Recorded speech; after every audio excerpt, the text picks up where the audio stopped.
narration of the story The Black Aeroplane from the author's point of view, that is, in the first person.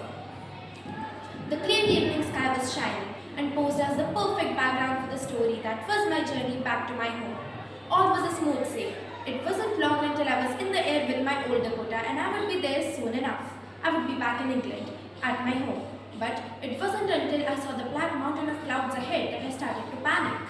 The radio was dead, and there wasn't enough fuel in my aeroplane so that I could return. So, in the spur of the moment, I took a risky decision and flew right into the terror ahead.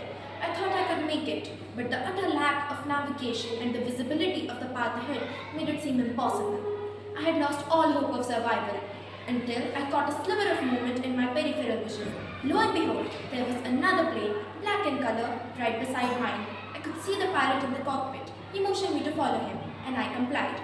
After an hour and a half, when there was only enough fuel left in my old Dakota so that it could fly a few minutes more, he led me downwards. It seemed we had landed, except there wasn't a V, because when I made my exit from the airplane, the only plane that was on the runway was mine.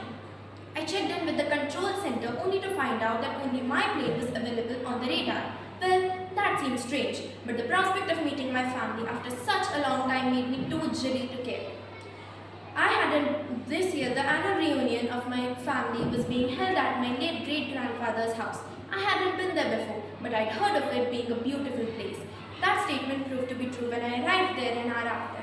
I was greeted with the eldest of my aunts sitting in the front yard, who was surrounded by the children of the family. Everyone in our family has a guide. I found mine at a very young age. I heard her say. I was a bit confused about what she was saying, but I didn't think about it. Upon wondering some more, I finally found my mother sitting in the tea room. I ran up to her and she swept me up in her arms. "How you been?" she asked me sweetly. "All right," I answered reluctantly, not wanting to tell about the extravagant episode I'd gone through. She started showing me around the house since I'd never been there before. Then, the house was built immensely beautifully. We came across a corridor that seemed to be decorated with dozens of portraits. "Whose are those?" I asked my mother. "Those," she said, motioning towards the portraits, "are of our great ancestors." I was looking through them when I came across a particularly familiar face. "Mama," I called. "Who's this?" She came up to me.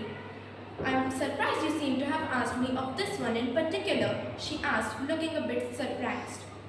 "This," she said, motioning towards the portrait, "is the eldest brother of your great-grandfather. He too was a pilot like you." And then the lingering familiarity in the back of my mind caught on. "I saw him," I exclaimed. "That's the pilot of the black aeroplane." I then proceeded to explain her about the extravagant episode I'd gone through. She looked at me and softly smiled. "It seems you found yours." Stupefied, I asked, "Found my what?" "Your guide. Everyone in our family has a guide." And then it made sense to me what my aunt was telling to the children. Late at night, when I was standing on the terrace beneath the shining stars, I looked up at the sky and whispered, "Thank you for guiding me."